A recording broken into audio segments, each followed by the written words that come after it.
Hey guys, it's Sarah Lindsay. This is going to be another art video thing. Just another lifestyle vlog entry, I guess. Just bringing you to my studio and painting after class and whatnot. So, yeah. Today is Friday. It's like 4:30.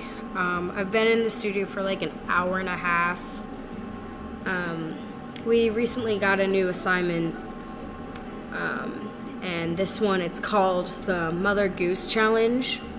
And so basically what we're supposed to do is take a nursery rhyme and either taking the whole context or a quote in the nursery rhyme and analyzing it basically. And then a lot of nursery rhymes are really dark and twisted.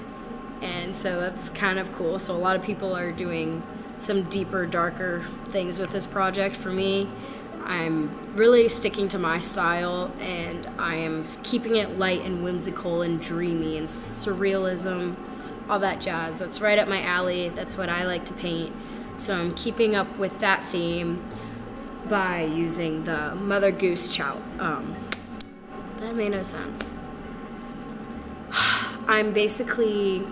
The nursery rhyme that I'm using is, what is it? Hush Little Baby.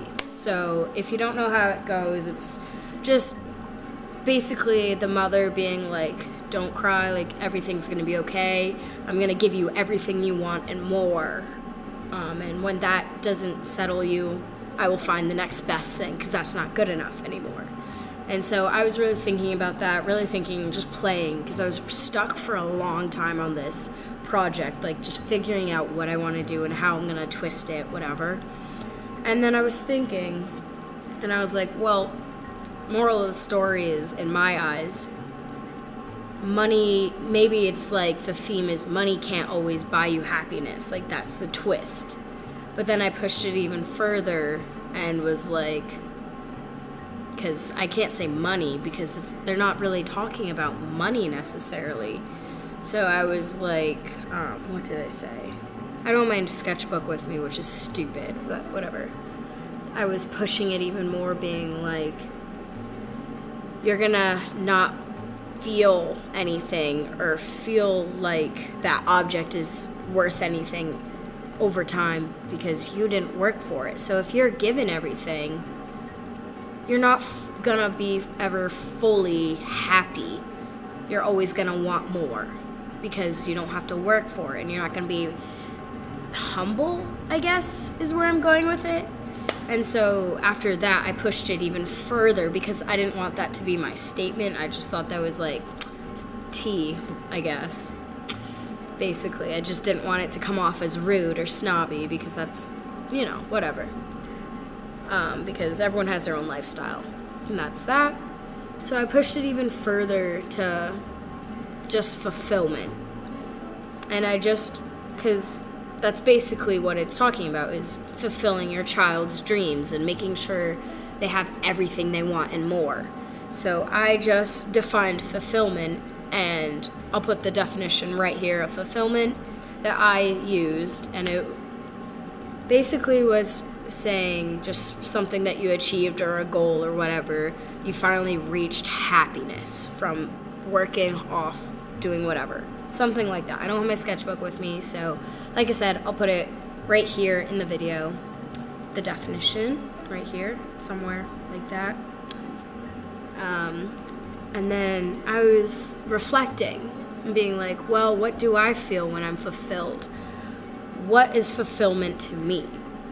And that's how my mind really starts to go into my categories and just brainstorming my topic. So after getting that definition and thinking about it, I was like, almost like fulfillment for me feels like you're at the top of the mountain and you're looking out and you're seeing everything down below, and you're, after that like hard long hike or whatever, you get a chance to like breathe and just be with yourself, and just, it's like quiet. I don't know, I'm going crazy, but that's just what I'm seeing, and it's what I was feeling when I was thinking about it.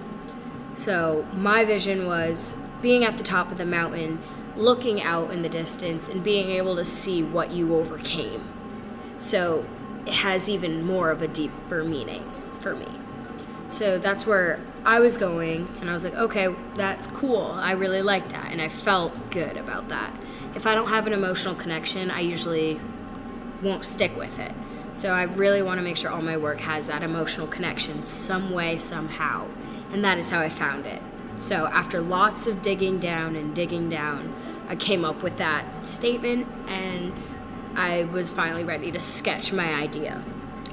So going into like sketching my idea, basically, I took photos of mine that I've taken from hiking and like just pictures people have taken of me sitting out at the Grand Canyon and all that. And I basically photoshopped this very rough thing of like a girl sitting out looking into the distance. She's at the top of her hike and she's looking over and she's just seeing this beautiful view.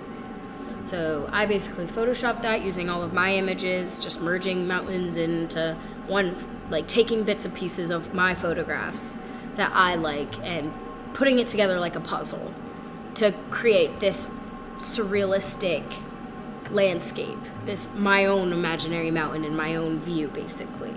And so that is what I am now using as my reference to paint on my canvas. And the canvas for this is a 30 by 48, so it's a nice tall rectangle. And yeah, so that's my mindset basically for this project. I will continue this little art series going on, showing my process, but I just wanted to put a quick video out there telling you what I'm working, like just discussing what I'm working on in my studio and telling you my thought process with it. So I know this is going to be a shorter video, and that's okay. That's totally fine. But yeah, that's all I really wanted to say. I'm going to go back to painting now, and I will see you guys in the next one. Bye, guys.